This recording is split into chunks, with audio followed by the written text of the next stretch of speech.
looking good, isn't it? While having a clean, shiny car is nice for driving around town, it also comes with a lot of responsibility. I'm Ashley, and I'd like to welcome you to Rules of the Road. I've had my license for a couple years, and now it's my brother's turn to learn all there is to know about driving. I remember my first few days, weeks, and months behind the wheel, and it wasn't as easy as I thought it would be.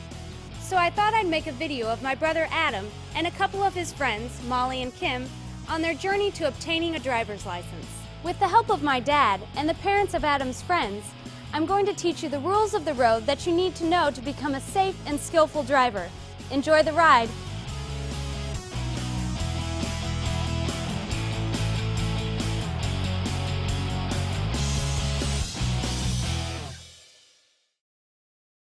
Before you even think about getting in your car, you should check the area surrounding it. There may be broken glass nearby, like you see here. There may also be fluid leaks or damage to your tires, among many other potentially dangerous problems. You also want to check around your car for small children or pets. As you're about to see, there's a large area surrounding your car that you just can't see when sitting inside. Okay, Adam, go ahead and jump in the driver's seat. We're going to line up at various spots around the car. One at a time, we'll each walk away, and when you see our feet, we'll stop and mark it with the chalk. Okay. I see your feet now.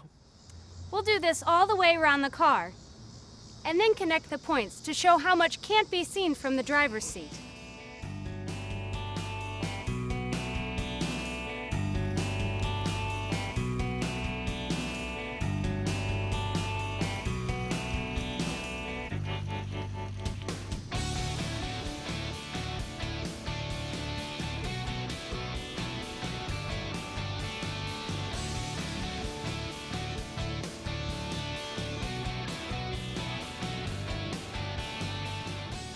Wow, that's a lot of space.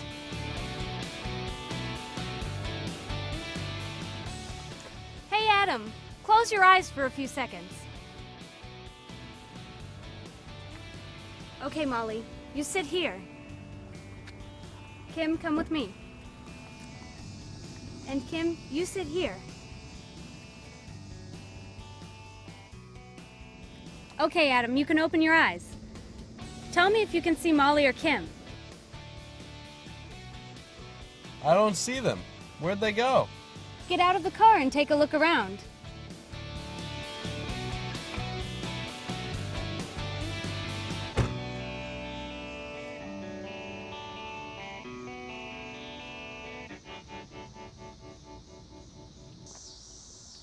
I can't believe I couldn't see them.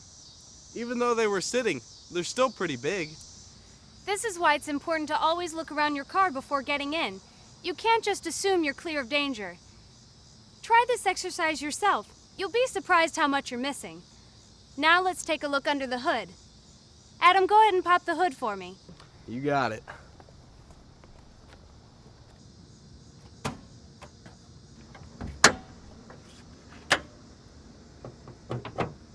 While you don't have to check under your hood before every drive, you should do it regularly. Your owner's manual will tell you how often to check under the hood items. Before driving, you should be able to at least identify the most basic elements under your hood, such as the battery, the oil dipstick, and the radiator. Why do I have to know these things? Isn't that what mechanics are for? If your battery dies and all you need is a jump start, then you don't have to pay the towing company unnecessary cash because you already know how to do it yourself. Plus, if you know how to check the oil dipstick, you could prevent your engine from serious damage. If you see that your oil is low, add some more to keep the engine running smoothly. If you don't know how to do this simple check, you run the risk of running low on oil and possibly destroying your engine.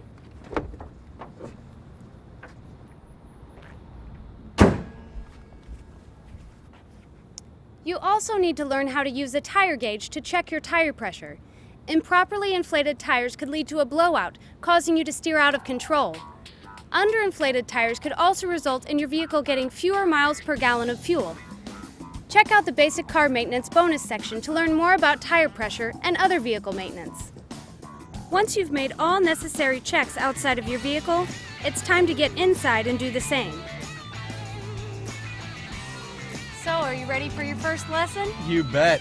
It's time to hit the road. Now hold your horses. We're not going to leave this parking lot during your first lesson. Because it's Adam's first time getting behind the wheel, it's safer to practice in an empty parking lot rather than entering the roadway. He may be able to shake off some jitters before encountering other drivers. I would recommend all first-time drivers practice in an obstacle-free environment, such as a vacant parking lot. Let's watch and see how they do. Now, before we start the car, let's adjust the mirror so that you can see as much as possible on the outside, eliminating your blind spots. And how do I do that? First, place your head against your door window and adjust the mirror outward so that you can just barely see that side of the car. This will allow you to see the cars on your left side that you can't see from your inside mirror. All right, it's all set. All right, now, place your head in the middle of the car and adjust the passenger side mirror so that you can just barely see that side of the car. So this will allow me to see the cars next to me on the passenger side, right?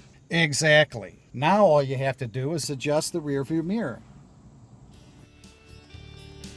My dad is teaching Adam the blind spot and glare elimination, or BGE setting. The inside rear view mirror becomes Adam's primary mirror, while the side mirrors are used for side views only. The BGE setting will eliminate most of your blind spots. With the BGE setting, there are only 4 small blind spots, but none are big enough to hide a car. Since there are over 500,000 lane change and merge accidents occurring each year, eliminating blind zones is critical for collision-free driving. Watch what happens when the trailing vehicle changes positions on the roadway. The trailing vehicle is a few car lengths away from our car, and no matter which lane it travels in, we can always see it through our inside rear view mirror. Now the trailing vehicle has pulled up nearly directly next to our car in the left lane. With the BGE setting, the driver's side mirror shows us the car as it approaches. The same is true for the passenger side mirror if a vehicle is approaching us in the right lane. By using this setting, you'll never have to take your eyes completely off the road ahead to check for traffic. You've also reduced the amount of glare from headlights when traveling at night. Okay, Dad, my mirrors are set. Can I please start the car now? Wait a minute. Aren't you forgetting something? Oh, right. Now make sure that it's comfortable. This will keep you securely in place and give you better control of the car when steering. This is the first thing you need to do when you get into the car. Okay, Dad, I got it. I've only been riding in the car with you for 15 years now. Whoa, time out. We all know what's going to happen I can't believe here. you didn't want to put your My dad's seatbelt going to on. freak How many out and times start have we told you lecturing that you gotta Adam. have your seatbelt on Adam's before going we to go become anywhere. annoyed and roll That's his fundamentals, eyes. mister. If you're Dad's not gonna going to listen, threaten to we're end the not gonna lesson drive before today. he even gets to start the car. I'm sorry, Dad. And Adam I'll will cut offer the an attitude and insincere listen. apology so that he can drive. Every effort should be made to avoid conflicts like this. Adam and my dad each made mistakes. My dad made the first mistake by beginning to lecture Adam. Teens are lectured all day at school. They don't want the same treatment from their parents. Eventually, they'll become annoyed and tune you out.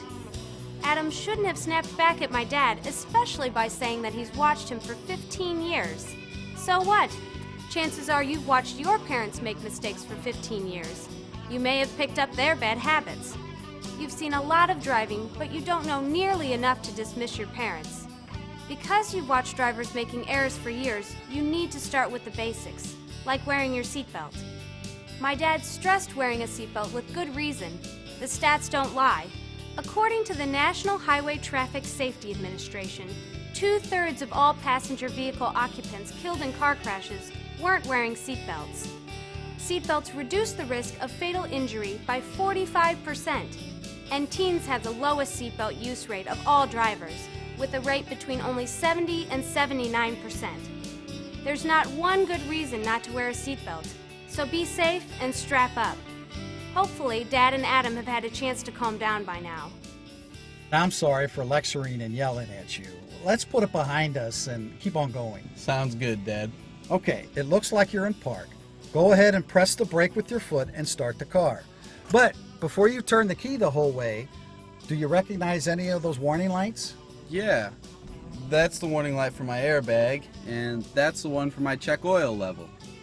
It's not safe to drive a vehicle if you don't know what all the symbols and warning lights mean. Some of the most common symbols include the hood release, the horn, and the front windshield defroster.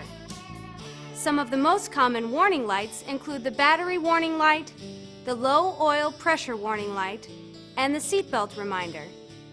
Before driving your car, check out your owner's manual for a complete list of all symbols and warning lights.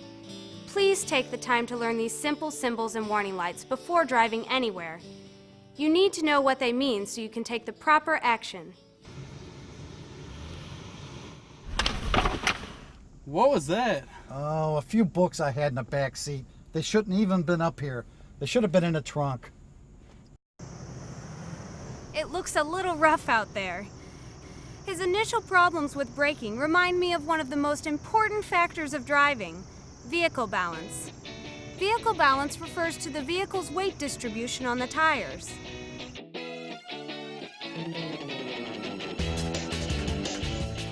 Dramatic shifts in vehicle balance may cause items inside of your car to fly all over the place.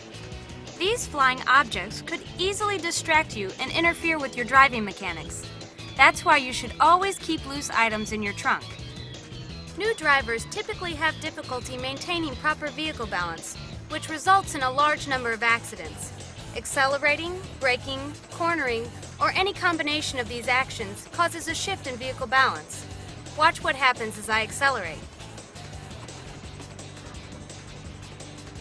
Accelerating or releasing pressure from the brake causes vehicle balance to shift towards the rear of the vehicle. When braking or releasing pressure from the accelerator, the weight of your vehicle will transfer to the front. Vehicle balance also shifts from side to side. If you are steering around a turn to the right, you may feel a shift in balance to your left. When steering around a turn to the left, you may feel a shift in balance to your right. You may have already known that your vehicle and body shifts a certain way whenever your car brakes, accelerates, or takes a curve. But what you really need to know is why vehicle balance is so important. Passengers inside your car could get jerked around enough that their heads hit a window or other hard surface in your car. Dramatic shifts in vehicle balance can ultimately lead to loss of control of your vehicle, potentially resulting in serious injury or death. See? It's not as easy as you might have thought. You need to smooth things out in order to maintain proper vehicle balance.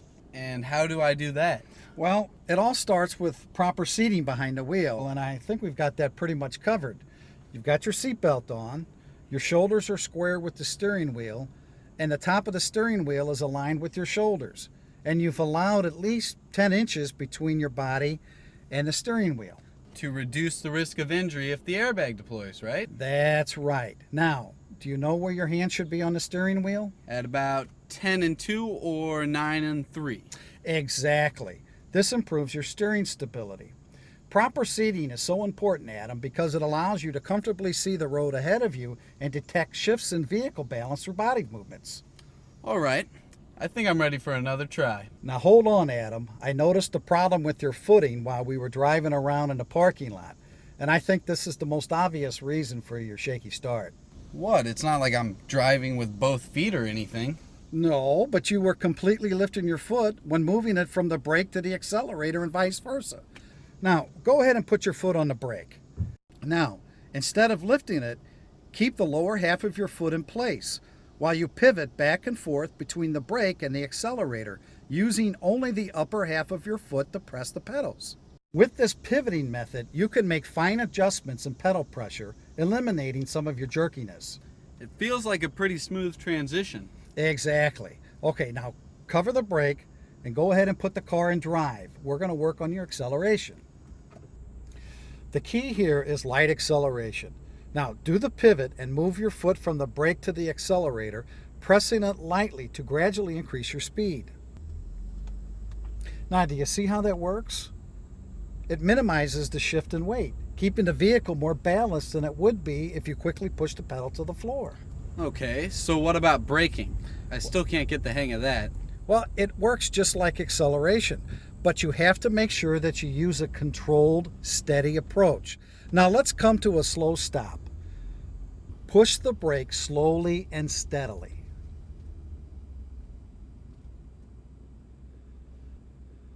Oh, that was a lot better than before. Granted, deliberate hard braking is necessary at times, but you got to remember that the harder you push the brake, the more difficult it is for you to steer your vehicle, and the more likely you're going to lose traction between your front and rear tires.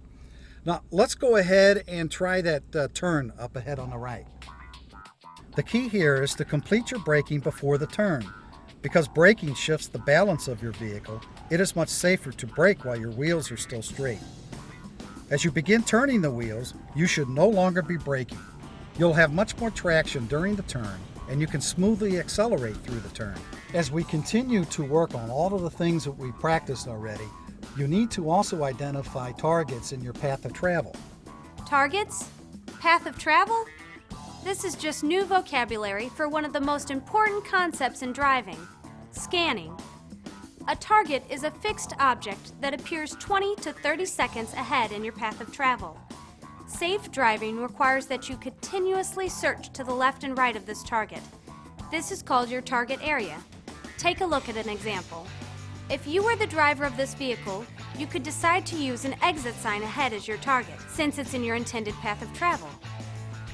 With the exit sign as your target, you would visually search the areas to the left and right of the sign. Again, this is your target area. When doing this, you're trying to identify any changes that might affect your path of travel, such as other vehicles entering or leaving your lane. The key is to constantly pick a new target 20 to 30 seconds ahead of you. Essentially, every second you drive, you're picking out a new target about the same distance away. Searching the target area ahead of you allows you to make safer decisions while approaching your target. If you witness potential hazards such as construction zones or pulled over vehicles, you'll be able to slow down and take proper precaution in plenty of time. Basically, you can't stare at the road ahead. You should constantly be shifting your focus and scanning the area between your car and where you're headed. With practice, this will become second nature. Before you leave your parking lot practice course, you should also be aware of the 5 lane positions you may use when driving. Learning each lane position is necessary in order to understand explanations of other driving maneuvers later in the program. Lane position 1 will be used the most often. Your vehicle is in the center of the lane, about 3 feet from the left and right lines. Lane position 2 is used when there is something blocking your path of travel in the right side of your lane. Your vehicle is 0 to 6 inches away from the left line. Lane position 3 is used when there is something blocking your path of travel on the left side of your lane. Your vehicle is 0 to 6 inches away from the right line. Lane position 4 is used when passing or changing lanes to the left. Your vehicle will temporarily straddle the left lane line. Lane position 5 is used when passing or changing lanes to the right. Your vehicle will temporarily straddle the right lane line.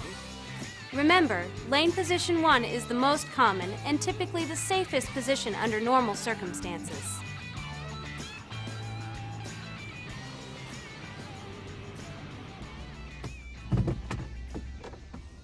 Good. You remember to set the parking brake. Now, I know we're in an empty parking lot, but when you're on the street or in a busy parking lot, you have to make sure that you check for traffic before getting out of the car. I know, Dad.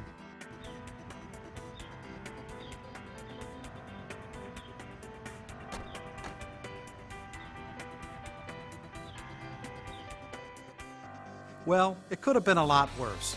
I should have given Adam better instructions on braking and accelerating before I even let him put the car in drive. But he learned from his mistakes. I didn't think I'd be so nervous. Everyone makes it look so easy. I think he now knows that driving isn't as simple as he expected it to be. And I think we'll keep on practicing in the parking lot for a few days before we actually hit the road. I'd love to actually drive somewhere, but I'd understand if we practiced a bit more. I'd much rather screw up in an empty parking lot than on the street. Sure, I was nervous, but you can't let your kid know that. It will just make them more nervous. Dad was all right. His tips obviously helped me, and he wasn't that annoying. It looks like my dad and Adam had a good lesson. Remember, it's a great idea to practice in an empty parking lot until both the parent and the student are completely comfortable with entering the roadway. There's no reason to hurry into something you're not prepared for. Just take your time and enjoy the experience.